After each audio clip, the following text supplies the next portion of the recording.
You invented an howitzer, and it was hardly cast before you ran to try it on the enemy. Then you went back to the camp with an encouragement from Sherman or a shake of the hands from McClellan. But now the generals have gone back to their counters, and instead of cannonballs, they expedite inoffensive cotton bales. Ah, by St. Barb, the future of artillery is lost to America. Yes, Bilsby, cried Colonel Blomsberry. It is too bad. One fine morning you leave your tranquil occupations. You are drilled in the use of arms. You leave Baltimore for the battlefield. You conduct yourself like a hero. And in 2 years, 3 years at the latest, you are obliged to leave the fruit of so many fatigues, to go to sleep in deplorable idleness, and keep your hands in your pockets. The valiant colonel would have found it very difficult to give such a proof of his want of occupation, though it was not the pockets that were wanting. "And no war in prospect, then," said the famous J.T. Maston, scratching his gutta-percha cranium with his steel hook. "There is not a cloud on the horizon now that there is so much to do in the science of artillery. I myself finished this very morning a diagram with plan, basin, and elevation of a mortar destined to change the laws of warfare." "Indeed," replied Tom Hunter, thinking involuntarily of the Honorable J.T. Maston's last essay. "Indeed," answered Maston. "But what is the use of the good results of such studies and so many difficulties conquered? It is mere waste of time.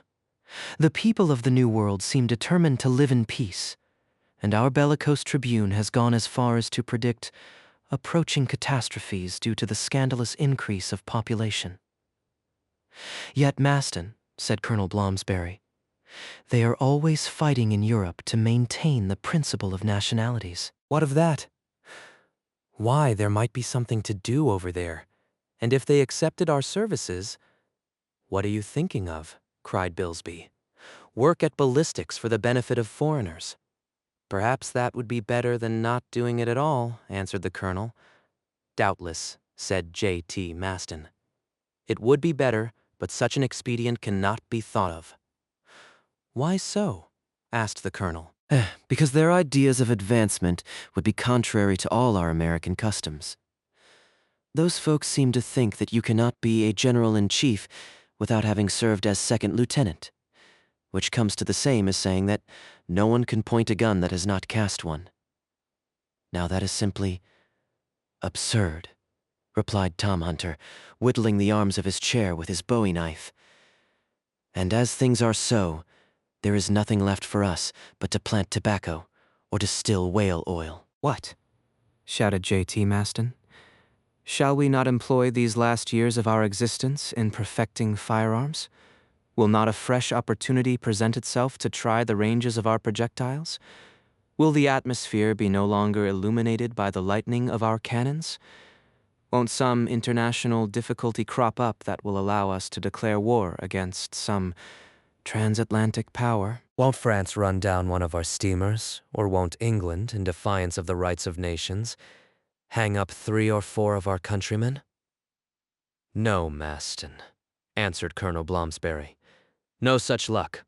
No, not one of those incidents will happen, and if one did, it would be of no use to us.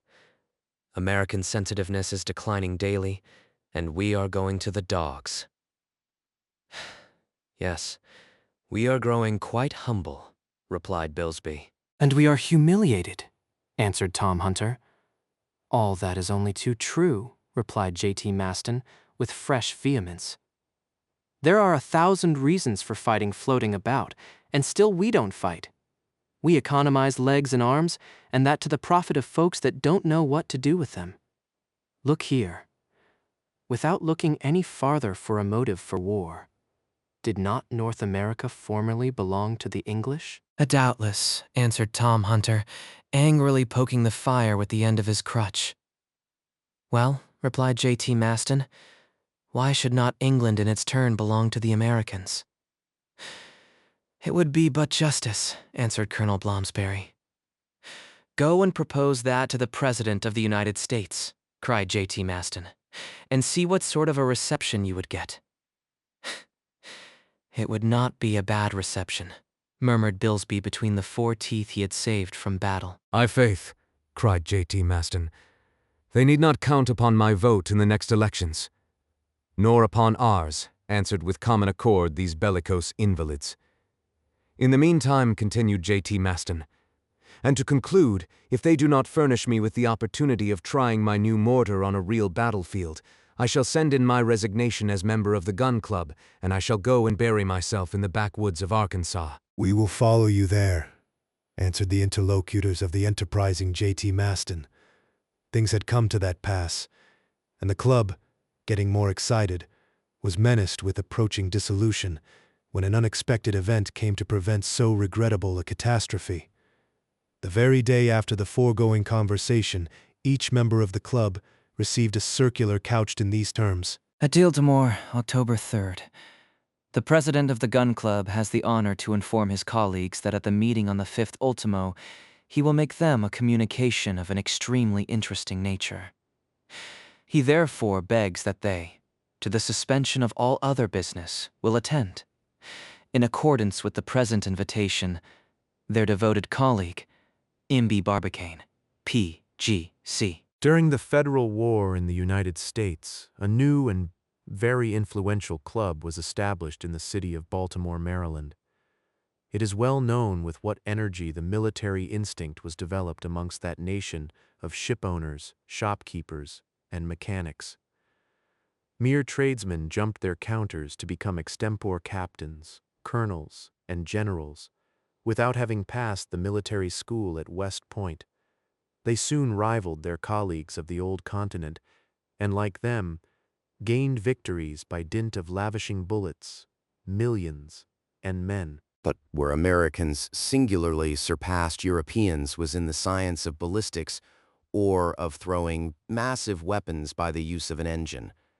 Not that their arms attained a higher degree of perfection, but they were of unusual dimensions, and consequently of hitherto unknown ranges. The English, French, and Prussians have nothing to learn about flank, running, enfilading, or point-blank firing. But their cannon, howitzers, and mortars are mere pocket pistols compared with the formidable engines of American artillery. This fact ought to astonish no one. The Yankees, the first mechanicians in the world, are born engineers, just as Italians are musicians and Germans metaphysicians. Thence nothing more natural than to see them bring their audacious ingenuity to bear on the science of ballistics. Hence those gigantic cannon, much less useful than sewing machines, but quite as astonishing, and much more admired. The marvels of this style by Parrott, Dahlgren, and Rodman are well known. Therefore, during the terrible struggle between Northerners and Southerners, artillerymen were in great request. The Union newspapers published their inventions with enthusiasm, and there was no little tradesman nor naïf booby who did not bother his head day and night with calculations about impossible trajectory engines. Now, when an American has an idea, he seeks another American to share it. If they are 3, they elect a president and 2 secretaries. Given 4, they elect a clerk, and a company is established. 5 convoke a general meeting, and the club is formed.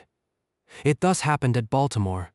The first man who invented a new cannon took into partnership the first man who cast it and the first man that bored it.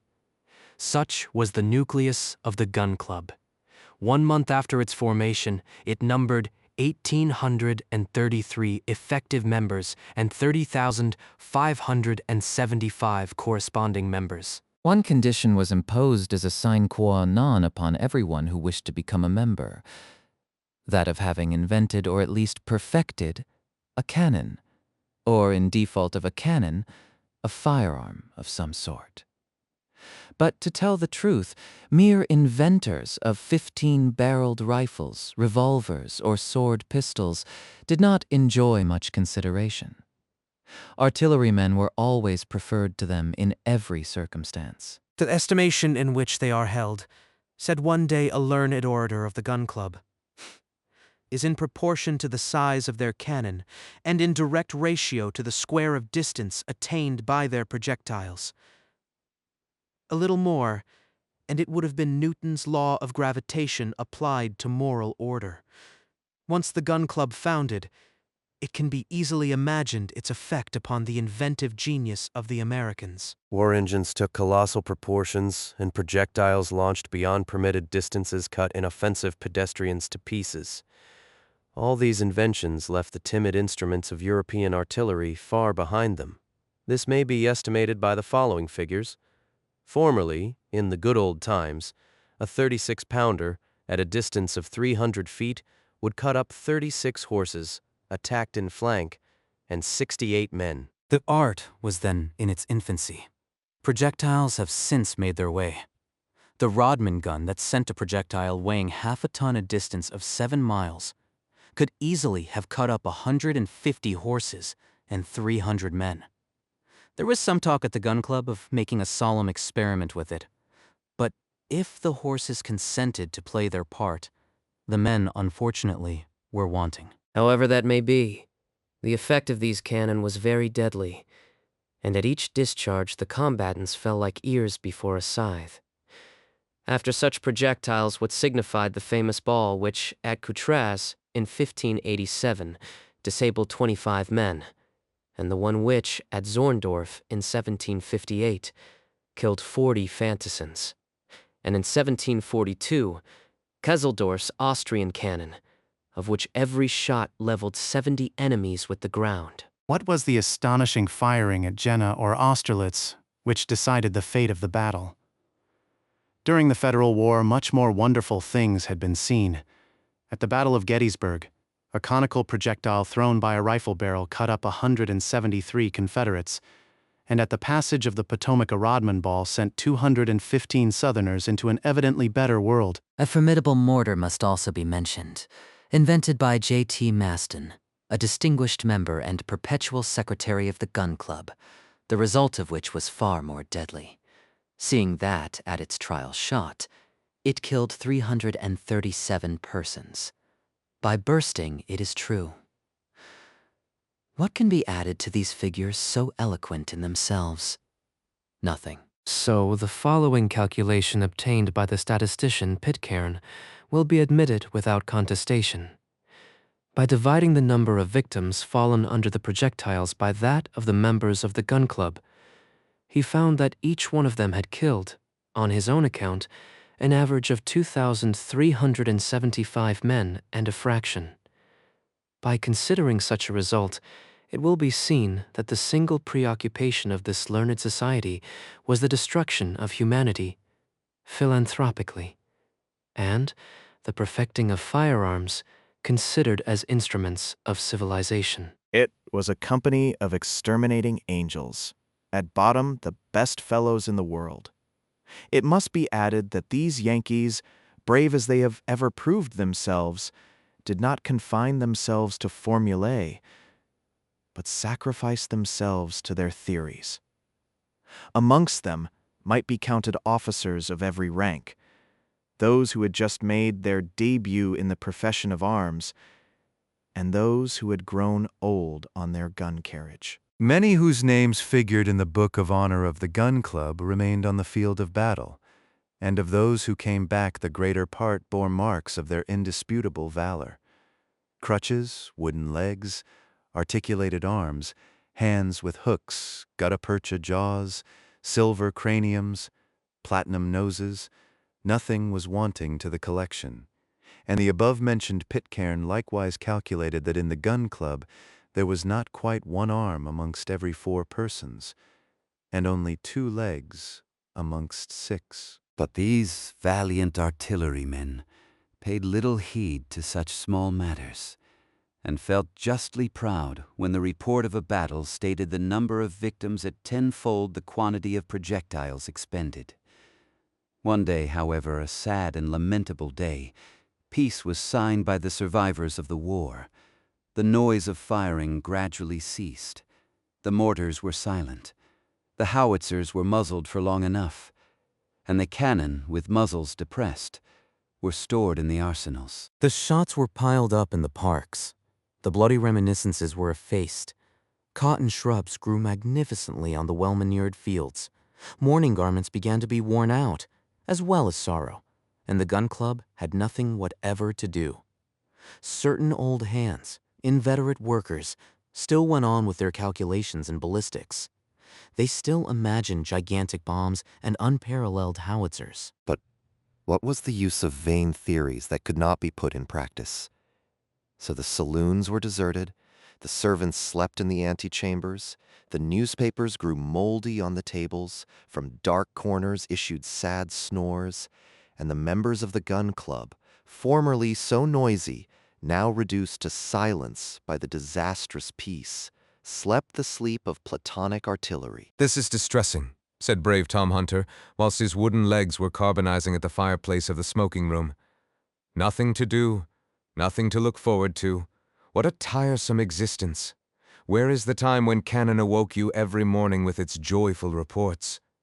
"That time is over," answered Dandy Bilsby, trying to stretch the arms he had lost. "There was some fun then." End of chapter. To be continued. Please like, comment, and subscribe if you don't want to miss the next chapter.